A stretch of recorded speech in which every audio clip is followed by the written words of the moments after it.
राम दोस्तों, ये 3 कारण से राम के लिए 14 वर्ष का वनवास हुआ था। जानिए इसकी वजह। मित्रों, आज की चर्चा का विषय बहुत ही रहस्यमय है जो रामायण से जुड़ा हुआ है। हम इस वीडियो में आपको बताएंगे कि राम के लिए 14 वर्षों का वनवास क्यों हुआ था।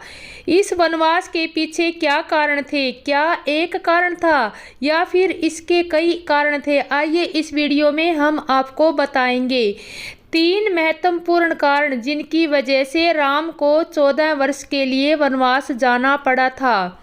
मित्रों, आज की वीडियो बहुत स्पेशल है। बहुत से लोग माता कैकेयी को दोषी मानते हैं और उन पर उंगली उठाते हैं कि उन्होंने भगवान राम को 14 वर्षों के लिए वनवास भेज दिया और अपने पुत्र भरत के लिए राजगद्दी मांगी। लेकिन क्या आपको पता है कि यह पूरी तरह से गलत है। कई लोग सोचते हैं कि कैकेयी ने गलत किया, लेकिन सच यह है कि माता कैकेयी का इसमें कोई दोष नहीं था। माता कैकेयी राम से उतना ही प्रेम करती थी जितना कि कौशल्या माता भी नहीं करती थी। वह राम से बहुत प्यार करती थी और उनका मन हमेशा राम के साथ था। कैकेयी का उद्देश्य कभी भी राम को वनवास भेजने का नहीं था, बल्कि वह यही चाहती थी कि राम राजा बने और उनका राज्य अभिषेक हो। वह चाहती थी कि राम राजगद्दी पर बैठे और जब वह राज मुकुट पहने तब वह देख सके और इस दृश्य से खुशी महसूस करे। समाज ने कैकेयी पर आरोप लगाए, लेकिन असल में कैकेयी ने कभी नहीं चाहा कि राम बन जाए। वह चाहती थी कि राम राजगद्दी पर बैठे, लेकिन जैसा हम जानते हैं राम ने खुद कैकेयी से यह अनुरोध किया था। राम ने कहा था, माँ, अगर मुझे राजा बना दिया तो मुझे अपने उद्देश्य को पूरा करने का अवसर नहीं मिलेगा, इसलिए कृपया मुझे 14 वर्षों के लिए वनवास भेज दो। राम ने यह भी कहा था कि माँ, तुम मुझसे बहुत प्रेम करती हो और तुम मेरे बिना नहीं रह सकती। इस कारण तुम ही वह व्यक्ति हो जो मुझे वनवास भेज सकती हो। इसलिए दोस्तों, यह कहना गलत है कि माता कैकेयी ने राम को वनवास भेजा। दोस्तों, अब हम आपको बताएंगे 3 कारण जिनकी वजह से राम को 14 वर्षों का वनवास हुआ था। इस रहस्यमय प्रसंग को समझने के लिए हमारे साथ बने रहें और ध्यानपूर्वक सुने ताकि आपको पता चल सके कि राम का वनवास क्यों हुआ। तो आइए हम इस विषय पर आगे बढ़ते हैं। प्रथम कारण यह बताया जाता है कि जब राम के राज्याभिषेक की तैयारियां हो रही थी तो महाराज दशरथ ने राम को बुलाकर कहा था, राम, कल तुम्हारा राज्याभिषेक होगा। तुम राजा बनोगे, राजमुकुट पहनोगे और गद्दी पर बैठकर प्रजा की देखभाल करोगे, उसकी रक्षा करोगे। यह बात दशरथ ने राम से कह दी थी और पूरी अयोध्या में यह खबर फैल गई। माता कैकेयी को भी पता चला कि कल उनके राम का राज्याभिषेक होगा। वह खुशी से फूली नहीं समा रही थी और राम के राजतिलक की तैयारियों में लगी हुई थी। वह अच्छे अच्छे वस्त्र लाने, मुकुट तैयार करने जैसे कार्यों में पूरी तरह से व्यस्त थी। माता कैकेयी को यह खुशी थी कि उनके राम का कल राज्याभिषेक होने जा रहा है।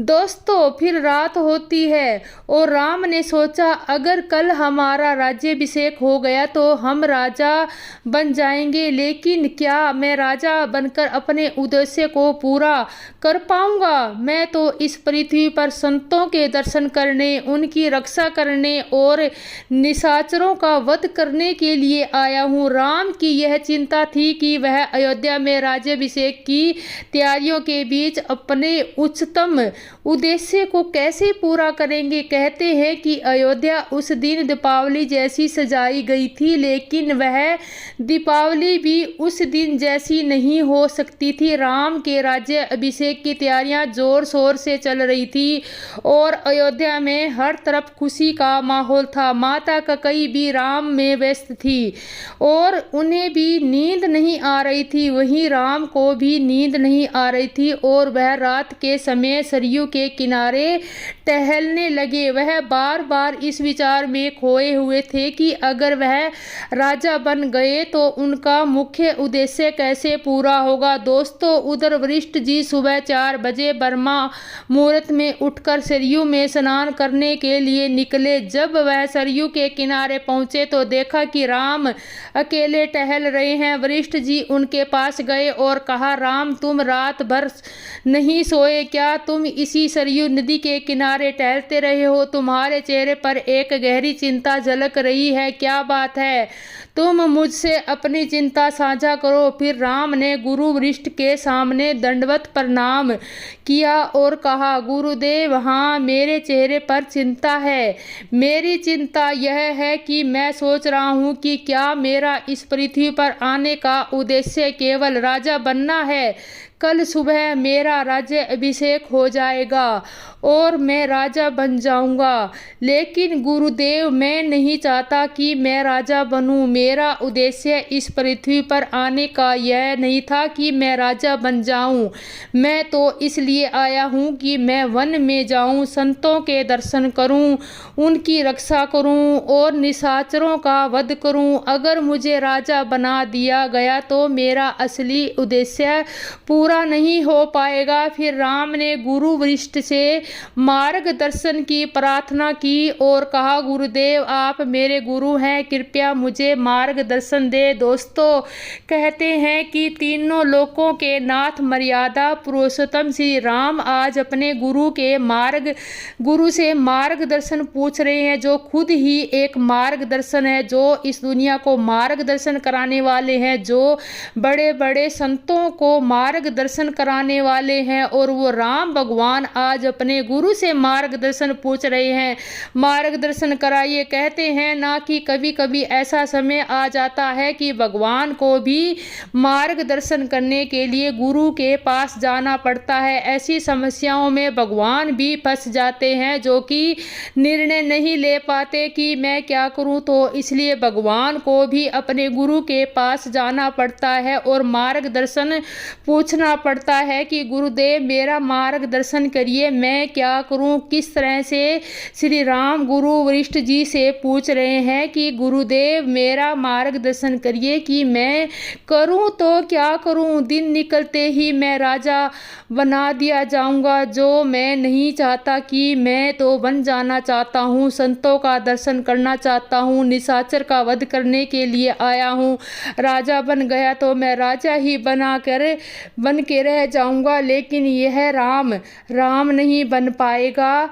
मैं क्या करूं। दोस्तों, गुरु वशिष्ठ ने जब राम से यह हालात देखे, उनकी स्थिति देखी, तो वशिष्ठ जी ने कहा, बेटा राम, इस अयोध्या में तुम्हारा मार्गदर्शन कोई नहीं कर सकता। मेरी नज़र में कोई नहीं आता। हाँ, एक प्राणी है, एक व्यक्ति है जो तुम्हारा मार्गदर्शन कर सकता है, और वही तुम्हें राजा बनने से बचा सकता है। तो फिर राम ने पूछा, गुरुदेव, वह कौन है जो हमें राजा बनने से रोक सकता है और हमें वन में भेज सकता है। तब वशिष्ठ जी ने कहा, वह तुम्हारी माता कैकेयी है, वही तुम्हें राजा बनने से रोक सकती है और तुम्हें वन भेज सकती है। फिर राम ने मुस्कुराते हुए कहा, गुरुदेव, आप क्या कह रहे हैं? मेरी माता कभी ऐसा नहीं करेगी। वह मुझसे इतना प्रेम करती है कि वह मुझे वन नहीं भेजेगी।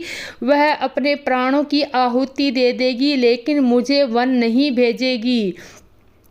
फिर वशिष्ठ जी ने कहा, बेटा राम, तुम तो अंतर्यामी हो, तुम सब कुछ जानते हो, लेकिन मुझे विश्वास है कि तुम्हारी माता कैकेयी तुम्हें राजा बनने से रोक लेगी और तुम्हें वन भेज देगी। तुम उनके पास जाकर अपनी बात कहो, मैं पूरा विश्वास करता हूँ। फिर राम ने कहा, ठीक है गुरुदेव, मैं तुरंत ही माता कैकेयी के पास जाता हूँ। मुझे कुछ समय नहीं गंवाना है, क्योंकि अगर दिन निकल गया तो फिर मुझे राजा बना दिया जाएगा और मैं कुछ नहीं कर पाऊँगा। दोस्तों, राम जैसे ही चलने के लिए उठे, वशिष्ठ जी ने एक और बात कही, बेटा राम, जब तुम माता कैकेयी के पास जाओ तो पहले उनके सिर पर हाथ रखकर शपथ ले लो, तभी जाकर यह कहना कि मुझे वन में भेज दो, मुझे राज्य का पत नहीं नहीं चाहिए। अगर तुमने शपथ नहीं ली तो समझो कि तुम्हारे लिए वन जाने का रास्ता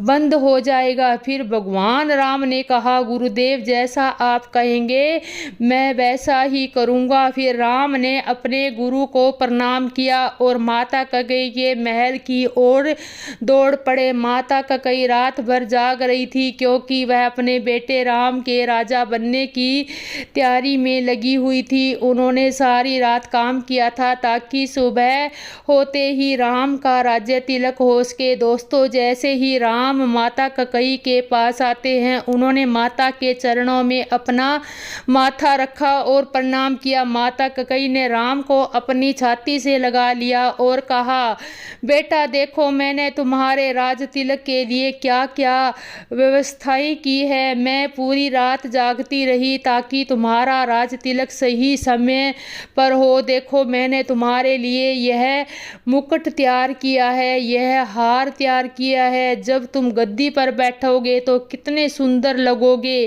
फिर राम ने कहा, माता आप बहुत खुश है, यह अच्छी बात है, आप मेरे राज तिलक की तैयारी में लगी है। फिर माता कैकेयी ने कहा, बेटा राम तुम आ गए हो, अब क्या बात है, क्यों आए हो? फिर राम ने कहा, माता आप हमेशा कहती है कि बेटा तुम हमसे कुछ मांग लो, लेकिन मैंने कभी कुछ नहीं मांगा। अब मैं आपसे एक बात मांगने आया हूँ, क्या आप मुझे वह दे सकती हैं? माता कैकेयी ने कहा, बिल्कुल बेटा, जो कुछ भी तुम मांगोगे मैं तुम्हें दे दूंगी, लेकिन मेरे प्राण मत मांगना। मैं चाहती हूँ कि तुम राजा बनो और मेरी आंखों के सामने बैठो। मेरे प्राण तब लूँगा जब तुम राजा बन जाओगे, लेकिन उससे पहले नहीं। फिर राम ने कहा, माता मुझे विश्वास है कि आप मुझे जो भी मांगूंगा वह दे दोगी, लेकिन मैं इस तरह से नहीं मांगूंगा। पहले मुझे आपके सिर पर हाथ रखाकर शपथ दिलवानी है, जो भी मैं मांगूंगा आप मुझे वही दोगी। तब माता कैकेयी ने कहा, बिल्कुल ठीक बेटा, मैं शपथ लेती हूँ कि जो तुम मांगोगे मैं तुम्हें वही दूंगी। जब माता कैकेयी ने देखा कि राम सौगंध और शपथ की बात कर रहे हैं तो वह पूछने लगी, राम क्या हुआ? तुम्हें अपनी माता पर विश्वास नहीं है क्या? तुम अपनी माँ पर भरोसा नहीं है जो तू सौगंध और शपथ की बात कर रहा है? फिर राम ने उत्तर दिया, हे माँ, आप पर हमें पूरा विश्वास है, लेकिन मेरी एक हार्दिक इच्छा है कि आप मेरे प्रेम से मेरे सिर पर हाथ रखकर यह सौगंध खा लो, शपथ ले लो कि जो भी मैं मांगूंगा आप वही दोगी। दोस्तों, जब माता कैकेयी ने कहा, ठीक है हे पुत्र, तुमने जो चाहा वैसा ही मैं करूंगी, उन्होंने हाथ बढ़ाया और राम के सिर पर रख दिया। फिर कहा, बेटा क्या मांगना चाहता है? फिर राम ने हाथ जोड़कर कहा, माँ मुझे राजपथ नहीं चाहिए, मुझे राजा नहीं बनना है। अगर मुझे राजा बना दिया गया तो मैं जिस उद्देश्य से इस पृथ्वी पर आया हूँ वह पूरा नहीं हो सकेगा। मुझे वन में भेज दो, मैं वहाँ संतों के दर्शन करना चाहता हूँ, निशाचरों का वध करना चाहता हूँ और अपने भक्तों की रक्षा करना चाहता हूँ। दोस्तों, तब राम की यह बात सुनकर माता कैकेयी बहुत दुखी हो गई और उनकी आंखों में आंसू आ गए। उन्होंने कहा, राम तू यह क्या कह रहा है? मैं तुझे कैसे वन भेज सकती हूँ? तू मेरा प्राणों का प्यारा बेटा है, तू मेरे लिए कितना महत्वपूर्ण है, मैं तुझे वन कैसे भेज सकती हूँ? तूने मुझसे शपथ लेकर यह क्या मांगा? अगर मैंने तुझे वन में भेज दिया तो तुम्हारी माँ कौशल्या मुझसे जीवन भर लड़ाई करेगी। भरत जैसा जब लौटेगा तो वह यह पता चलेगा कि मैंने तुझे वन में भेज दिया तो वह मुझसे कभी माँ नहीं कहेगा। समाज क्या कहेगा? मुझे कलंकित कर देगा, अपशब्द मिलेगा। मेरे लिए यह बहुत बड़ा दोष होगा। दोस्तों, फिर राम ने कहा, माँ आपने शपथ खाई है और मुझे भरोसा है कि आप वही करेंगी। अगर आप मुझे वन में नहीं भेजोगी तो मैं राम नहीं बन पाऊंगा। मैं इस धरती पर राजा बनने के लिए नहीं आया हूँ बल्कि राम बनने के लिए आया हूँ। जब मैं वन में जाऊँगा तभी राम बन पाऊँगा और दुनिया में मेरी यथोगाथा होगी। फिर माता कैकेयी ने यह सुनकर कहा, अगर यह सच है तो मैं तुझे वन भेज दूंगी। मुझे कोई दुख नहीं। मेरे लिए यह अहम है कि मेरा राम दुनिया में यश पाए। मैं कौशल्या की बुरी बन जाऊंगी। भरत मुझसे मान नहीं कहेगा, समाज मुझे कलंकित करेगा तो भी मुझे कोई फर्क नहीं पड़ेगा, लेकिन मेरा राम यशस्वी बने और वह राम बन जाए। दोस्तों, राम ने माता कैकेयी को गले लगाते हुए कहा, माँ, मुझे पूरा विश्वास था कि आप ऐसा ही करोगी। इसके बाद राम महल की ओर चल पड़े। दिन निकला और सारी परिक्राएं पूरी होने लगी। दोस्तों, दूसरी ओर मंथरा ने कैकेयी को यह कहा था कि यदि राम राजा बन गए तो भरत जीवन भर उनके अधीन रहेगा और कौशल्या राजमाता बन जाएगी, जबकि कैकेयी की कौशल्या की दासी बनकर रहना होगा। इन बातों ने कैकेयी के मन को उलझा दिया और उसने भरत के लिए राजगद्दी और राम के लिए 14 वर्षों का वनवास मांग लिया। दोस्तों, दशरथ बहुत समझाते रहे, लेकिन कैकेयी ने अपनी बात नहीं मानी, जिससे मजबूर होकर दशरथ ने वह वरदान दे दिया जिससे राम को वनवास जाना पड़ा। यह था पहला कारण जिसके चलते राम को 14 वर्षों का वनवास हुआ। दूसरा कारण यह था कि कैकेयी ने यह चाहा था कि भरत असली राजगद्दी पहने और राम को वन में भेजा जाए ताकि वह असली राजा बन सके। दोस्तों, यह माता कैकेयी ने राजा दशरथ से असली राजमुकुट के बारे में कौन सी बात कही थी और क्यों कहा था, आइए जानते हैं। दूसरा कारण यह था कि एक बार जब राजा दशरथ अपनी पत्नी कैकेयी के साथ जंगल जा रहे थे तो रास्ते में बाली मिल गए। बाली ने राजा दशरथ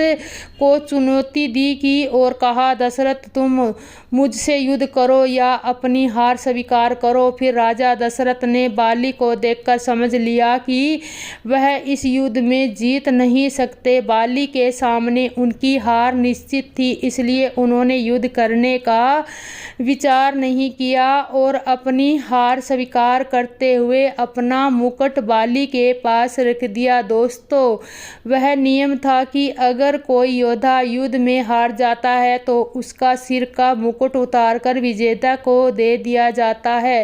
राजा दशरथ ने युद्ध से पहले ही अपना मुकुट बाली को दे दिया और हार मान ली। इस तरह से बाली के पास राजा दशरथ का राजमुकुट था। जब राजा दशरथ अयोध्या लौटे तो कैकेयी ने उनसे कहा, हे अवध नरेश, असली राजमुकुट तो बाली के पास है और मुझे यह चाहिए कि राम जब वनवास से लौटे तो वह बाली से वह मुकुट लेकर आए और पहने, क्योंकि वह बड़े पुत्र हैं। इसलिए कैकेयी ने राम को वनवास भेजने की योजना बनाई ताकि वह बाली से असली राजमुकुट लेकर लौटे। नकली मुकुट दशरथ पहनते थे क्योंकि असली मुकुट बाली के पास था।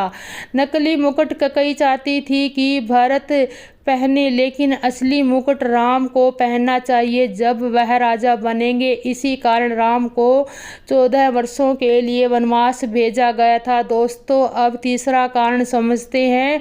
तीसरा कारण यह था कि राम को वनवास इसलिए भेजा गया क्योंकि रावण की आयु में केवल 14 साल बाकी थे। राम ने पहले ही अपनी माँ कैकेयी से कह दिया था कि रावण का वध उनके हाथों होना तय है और रावण की आयु अब केवल 14 वर्ष बची है। राम का वन जाना इसलिए जरूरी था ताकि रावण का उद्धार हो सके। यही कारण था कि राम को 14 वर्ष के वनवास की आवश्यकता थी।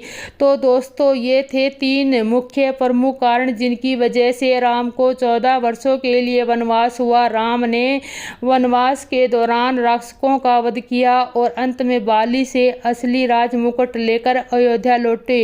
यह कारण हमें संतों, महात्माओं और गुरुओं से मिले हैं। अगर आपके पास कोई और कारण हो तो कृपया कमेंट बॉक्स में बताएं कि ताकि हम भी उसे जान सके। विद्वानों और संतों ने कई अलग अलग मत किए हैं और हमने जो कारण बताए हैं वे हमें गुरुजनों से प्राप्त किए हैं। दोस्तों, अगर आपको ये जानकारी अच्छी लगी तो कृपया चैनल को सब्सक्राइब करें, लाइक करें और कमेंट कर बताएं कि आप आपको कहानी कैसी लगी। जय सिया राम दोस्तों।